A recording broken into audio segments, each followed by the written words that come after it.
നമസ്കാരം. നിത്യജ്യോതിഷത്തിലേക്ക് എല്ലാ മാന്യ പ്രേക്ഷകർക്കും സ്വാഗതം. ഇന്ന് 2024 ഫെബ്രുവരി മാസം 16-ാം തീയതി 1199-ാം ആണ്ട് കുംഭമാസം 3-ാം തീയതി വെള്ളിയാഴ്ച. ഇന്ന് രാവിലെ നക്ഷത്രം വന്നിരിക്കുന്നത് ഭരണിയാണ്. ഭരണി നക്ഷത്രം ശരിക്കും നമുക്ക് ബർത്ത്ഡേ ആയിട്ട് വേണമെങ്കിൽ എടുക്കാം, എങ്കിലും 6 നാഴിക നേരം അനുഷ്ഠിച്ചേ ഉള്ളൂ. 6 നാഴിക നേരമെങ്കിലും ഉണ്ടാവണം എന്നാണ്. എങ്കിൽ മാത്രമേ ബർത്ത്ഡേ ആയിട്ട് നമ്മൾ ആ നക്ഷത്രം അന്നത്തെ ദിവസം എടുക്കാറുള്ളൂ. ഭരണി നക്ഷത്രം രാവിലെ ഉണ്ടെങ്കിലും ഭരണി കഴിഞ്ഞ് നാളെ രാവിലെ വരെയും കാർത്തിക നക്ഷത്രമാണ്.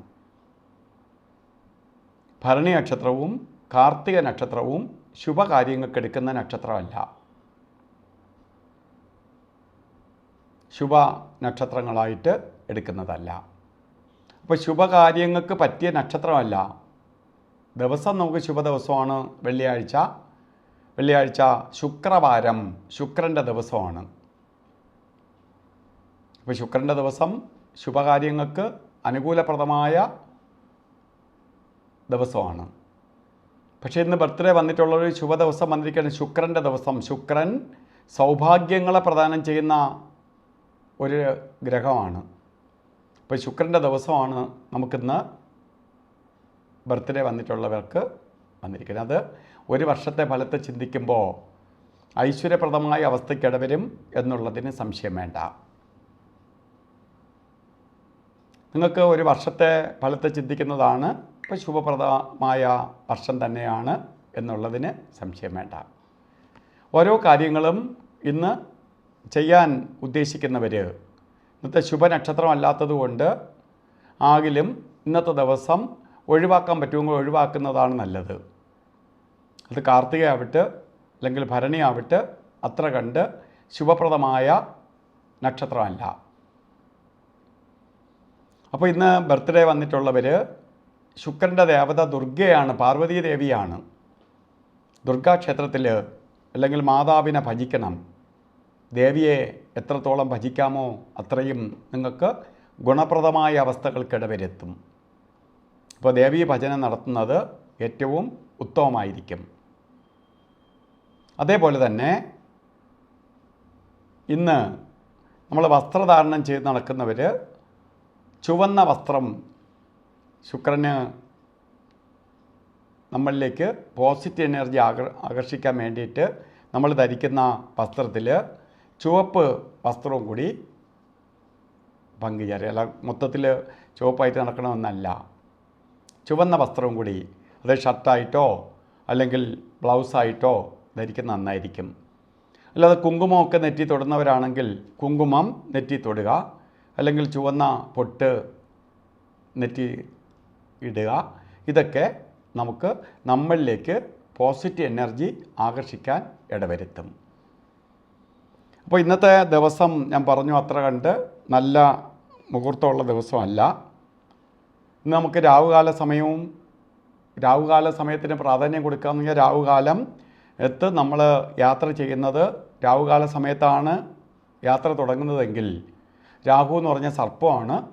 പാമ്പ് ഇഴയ്ക്കുന്നത് പോലെ 1 കിലോമീറ്റർ പോവേണ്ട നമ്മൾ 3 കിലോമീറ്റർ ഓടേണ്ടി വരും. അപ്പോൾ സമയത്തിന് ലക്ഷ്യസ്ഥാനത്ത് എത്താതെ വരും. അതുകൊണ്ടാണ് രാവുകാലം നോക്കി ആളുകൾ ഇറങ്ങുന്നതിൻ്റെ കാരണം. വെള്ളിയാഴ്ച ദിവസം രാവുകാലം കലണ്ടറിൽ ഇട്ടിരിക്കുന്നത് 10:30 മണി തൊട്ട് 12 മണി വരെയാണ്.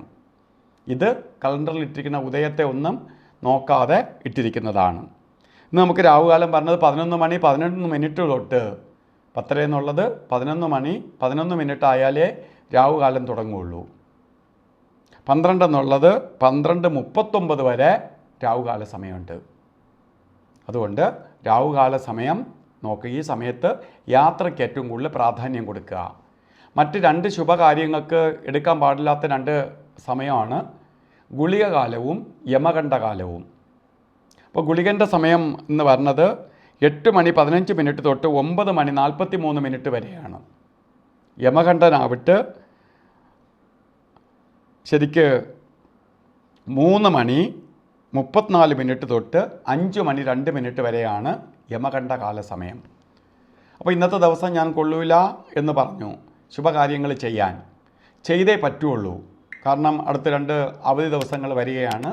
അപ്പോൾ ഇന്ന് തന്നെ ചെയ്തേ തീരുള്ളൂ എന്ന അവസ്ഥയിലുള്ളവർ നമുക്ക് അഭിജിത്ത് മുഹൂർത്തത്തെ ആശ്രയിക്കുക മാത്രമേ വഴിയുള്ളൂ. അഭിജിത്ത് മുഹൂർത്തം വരുന്നത് ഇന്നത്തെ ദിവസം 12:15 തൊട്ട് 1:02 വരെയാണ്. 12:15 തൊട്ട് 1:02 വരെയാണ്. ഈ സമയം നമുക്ക് അഭിജിത്ത് മുഹൂർത്തം നമുക്ക് എടുക്കാം.